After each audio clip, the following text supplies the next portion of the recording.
Hello दोस्तों, नमस्कार। Mission सफलता हिंदी चैनल में आप सभी का हार्दिक स्वागत है। आज हम वनरक्षक जेल पेरी परीक्षा हेतु टॉप 20 हिंदी के प्रश्न हल करने जा रहे हैं, जो कि आने वाली परीक्षाओं में महत्वपूर्ण भूमिका निभाएंगे एवं अपनी तैयारी को जांचने में मदद करेंगे। तो चलिए स्टार्ट करते हैं। आज का पहला प्रश्न है, निम्नलिखित में से कौन सा शब्द तत्सम है?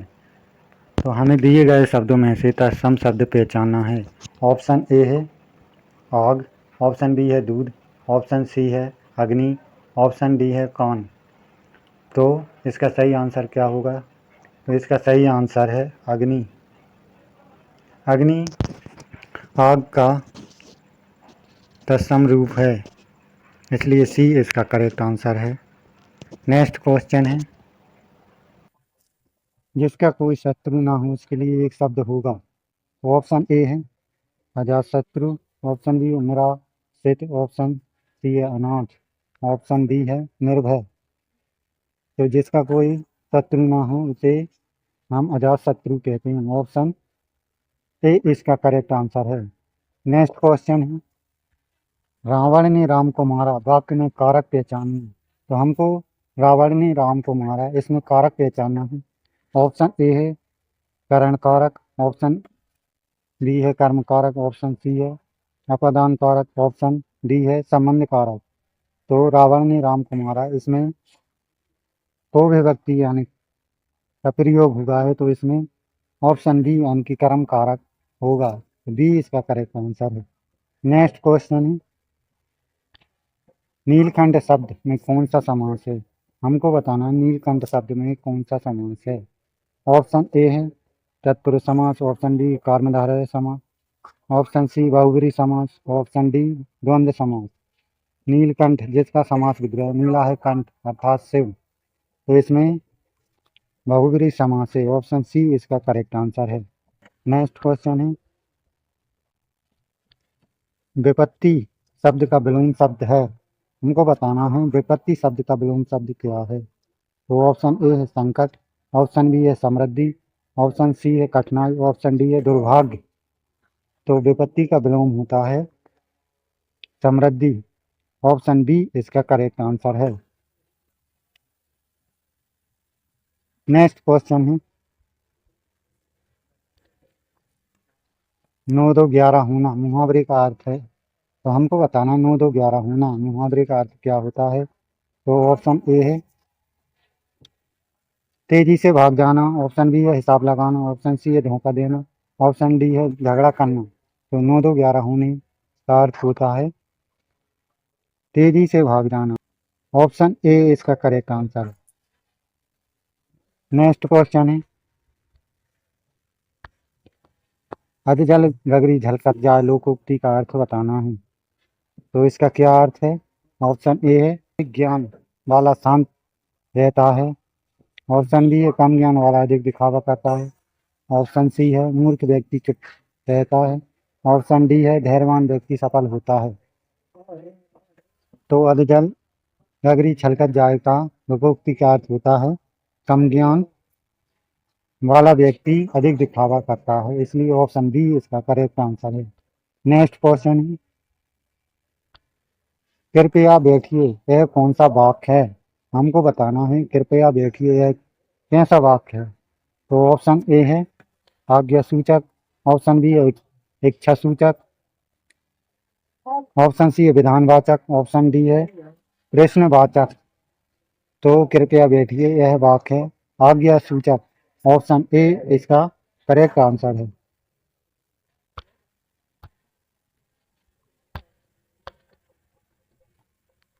ए इसका करेक्ट आंसर है आज्ञा सूचक, आज्ञा देना, कृपया बैठिए आज्ञा देना, ए इसका करेक्ट आंसर। नेक्स्ट क्वेश्चन है,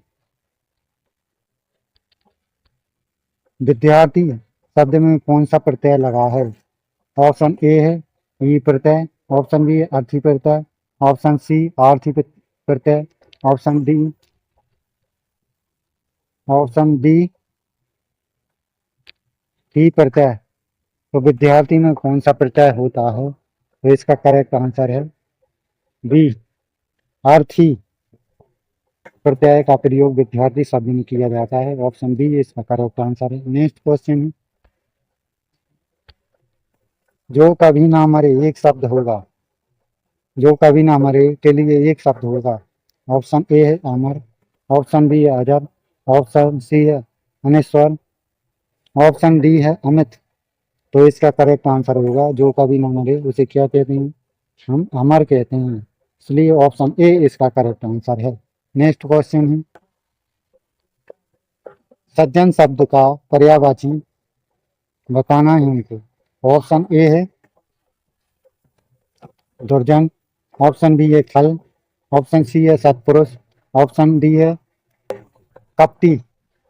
तो इसका सही आंसर है सत्पुरुष। सज्जन का पर्यायवाची सत्पुरुष होता है, इसलिए ऑप्शन सी इसका करेक्ट आंसर है। नेक्स्ट क्वेश्चन है, उसने मुझे पुस्तक दी रेखांकित पद में कौन सा सर्वनाम है। तो हमको बताना है उसने मुझे पुस्तक दी में रेखांकित पद में कौन सा सर्वनाम है। तो ऑप्शन ए है पुरुषवाचक, ऑप्शन बी है निजवाचक, ऑप्शन सी है निश्चयवाचक, ऑप्शन डी है संबंधवाचक। तो इसका सही आंसर है पुरुषवाचक। जब कभी उसने, उसका, उसके प्रयोग हो वहां पुरुषवाचक सर्वनाम का प्रयोग किया जाता है, इसलिए ऑप्शन ए इसका करेक्ट आंसर है। नेक्स्ट क्वेश्चन है, दुर्गम शब्द का सही संधि विच्छेद है। तो हमको दिए गए शब्दों में से दुर्गम का सही संधि विच्छेद पहचानना है। ऑप्शन ए है दुआधन गम, ऑप्शन बी है धुर्धन गम, ऑप्शन सी है दुधन गर्म, ऑप्शन डी है दुआधन गर्म। तो इसका सही संधि विच्छेद होगा ऑप्शन बी दुर्धन गम। B is right answer. Next question है, लड़का बहुत तेज दौड़ता है, इसमें तेज कौन सा विशेषण है। हमको बताना है, लड़का बहुत तेज दौड़ता है, इसमें तेज कौन सा विशेषण है। तो ऑप्शन ए है संख्यावाचक, ऑप्शन बी है गुणवाचक, ऑप्शन सी है परिणामवाचक, ऑप्शन डी है संकेतवाचक। तो यहाँ लड़का तेज दौड़ता है यानी कि लड़के की गुण की विशेषता बताई जा रही है, इसलिए ऑप्शन बी इसका करेक्ट आंसर है गुणवाचक विशेषण, इसलिए बी इसका राइट आंसर है। नेक्स्ट क्वेश्चन है, सूरदास जी किस भक्ति धारा के कवि थे। हमको बताना है सूरदास जी किस धारा के कवि थे। ऑप्शन ए है निर्गुण धारा, ऑप्शन बी सगुण धारा, ऑप्शन सी है ज्ञान मार्गी, ऑप्शन डी है सूफी। तो सूरदास जी भक्ति काल की सगुण धारा के प्रमुख कवि माने जाते हैं, इसलिए बी इसका करेक्ट आंसर है। नेक्स्ट क्वेश्चन है, मेघ आए बंठन के सबर के पंक्ति में अलंकार है। हमको दी गई पंक्ति में अलंकार पहचानना है। तो ऑप्शन ए है अनुप्रास, ऑप्शन बी है उपमा, ऑप्शन सी है मानवीकरण, ऑप्शन डी है एमक। तो मेघ आए बंठन सबर के इस पंक्ति में मानवीकरण अलंकार है, इसलिए ऑप्शन सी इसका करेक्ट आंसर है। नेक्स्ट क्वेश्चन है, रामचरितमानस के रचयिता कौन है। तो ऑप्शन ए है कबीरदास, ऑप्शन बी है तुलसीदास, ऑप्शन सी है रहीम, ऑप्शन डी है सूरदास। तो रामचरितमानस के रचयिता हैं तुलसीदास, ऑप्शन बी इसका करेक्ट आंसर है। कबीरदास की रचना बीजक को ध्यान रखना है, और सूरदास की सूर सागर, सूर साहित्य लहरी ये रचनाएं भी पूछी जाती हैं, आपको इनको भी ध्यान रखना है। नेक्स्ट क्वेश्चन है, निम्न में से शुद्ध वर्तनी वाला शब्द चुनिए। हमको दिए गए शब्द में से शुद्ध वर्तनी वाला शब्द चुनना है। तो ऑप्शन ए है आशीर्वाद, ऑप्शन बी है आशीर्वाद, ऑप्शन सी है आशीर्वाद, ऑप्शन डी है आशीर्वाद। तो दिए गए शब्द में हमको आशीर्वाद का शुद्ध रूप पहचानना है। तो आशीर्वाद को किस प्रकार लिखा जाता है। तो आशीर्वाद को ऑप्शन बी इस प्रकार लिखा जाता है, आ चावड़ी की बाके रेप और दा, इसलिए बी इसका करेक्ट आंसर है। नेक्स्ट क्वेश्चन है, जल में रहकर मगर से बेर लोकोक्ति का अर्थ है। हमको बताना है जल में रहकर मगर सिवियर लोकोक्ति का अर्थ है। ऑप्शन ए है संकट में मित्रता करना। ऑप्शन बी है शक्तिशाली से दुश्मनी करना। ऑप्शन सी है नदी में रहना। ऑप्शन डी है भयभीत होना। तो इसका सही आंसर है शक्तिशाली से दुश्मनी करना, यानी जल में रहकर मगर से बैर। इसका सही आंसर होगा। नेक्स्ट लास्ट क्वेश्चन, यदि परिश्रम करोगे तो सफल हो जाओगे, यह कौन सा वाक्य है? हमको बताना है यदि परिश्रम करोगे तो सफल हो जाओगे मैं यह कौन सा वाक्य है? तो ऑप्शन ए है सरल वाक्य, ऑप्शन बी मिश्र वाक्य, ऑप्शन डी है सी है संयुक्त वाक्य, ऑप्शन डी है संकेत वाचक। तो यह मिश्र वाक्य का उदाहरण है, इसलिए ऑप्शन बी इसका करेक्ट आंसर है। तो दोस्तों ये थे IMP 20 क्वेश्चन जो वन रक्षक के आने वाली परीक्षाओं में महत्वपूर्ण भूमिका निभाएंगे। तो वीडियो अच्छी लगी हो तो प्लीज़ लाइक करिए और चैनल को जरूर सब्सक्राइब करिए। मिलते हैं नेक्स्ट क्लास में, जब तक के लिए धन्यवाद।